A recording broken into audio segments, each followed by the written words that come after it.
Judges Corner is brought to you by CoolStuffInc.com and GatheringMagic.com. Support our show by visiting both websites. Now it's time for Judges Corner with David Green. Hi, and welcome back to Judges Corner. My name is David Green. I'm a level 2 judge from Orlando, Florida, and today we're going to be going over protection. But before we do that, let's review what the show is about, for those of you who are new, or for some of you who have just started watching. I mean, this is our second episode after all. So Judges Corner is about reviewing certain rules or interactions of the game from a judge's perspective for players. We'll be covering certain things like priority, death touch, trample, how planeswalkers work, and how you can use them to your benefit or just to understand them a little bit better. So let's go over protection. Protection is a keyworded ability that means that the permanent has protection from a specific attribute, and those protections entail a few things. For example, the permanent has protection from anything that would deal damage to it of that particular type, anything that would enchant it, fortify it, or equip it of that particular type, anything that would target it, or anything that would block it. So the first thing we're going to look at is damage, and how protection can prevent damage dealt to you or creatures you control. Protection prevents damage that would be dealt to you after it would be assigned to you, or prevents damage that would be dealt to your creatures if you have protection or if they have protection from the source that's dealing the damage. So let's look at a good example of this. Combat damage, for example.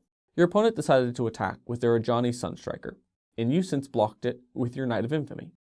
When we go to deal damage, you'll assign 2 damage to the Sunstriker, and they'll assign 2 damage to your Knight.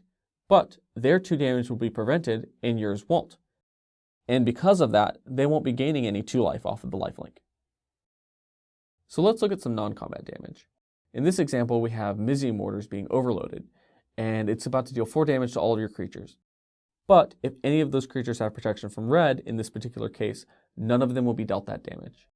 So let's take a look at equipments, enchantments, and fortifications, and how they interact with protection. For example, a creature that is equipped, a land that is fortified, or another creature that is enchanted, that has protection from any of those attributes of those equipments, enchantments, and fortifications, will simply have those things attached to them fall off.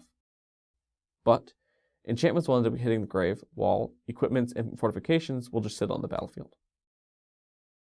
So let's take a look at attacking. How does blocking even apply with protection? Well, in this scenario, let's take a look at the Knight of Infamy again, but this time the tables have turned.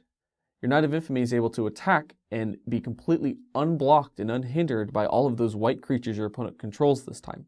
That even includes some of those creatures that share a color with white, but aren't completely white, like, for example, Loxodon Smiter. And finally, we have targeting, where if a permanent would be targeted by a spell or ability that it has protection from, it can't be targeted by that spell or ability. Or, if that permanent were to become protected from that spell or ability after it's already been targeted, upon resolution, that spell or ability would be countered by game rules. So an example of that would be if you had a precinct captain that was being targeted by Pillar of Flame, and you wanted to protect it from red, so you gave it protection with Faith Shield. Upon resolution of the Pillar of Flame, it would have an illegal target and be countered by game rules. So a great way to memorize all of this is to look at the acronym DET, which includes damage, enchantments, also equipments and fortifications, blocking, and targeting. So why do you need to know this? Because protection doesn't really protect from everything. It only protects from a very specific and narrow list of things. It can make the difference between your Knight of Infamy surviving a couple of blows back and forth with creatures and dying to its own Day of Judgment in 2012. So that concludes our episode for this week. Let's come back next week and look at some Planeswalkers. And until then, read your cards thoroughly, read them again, and have fun.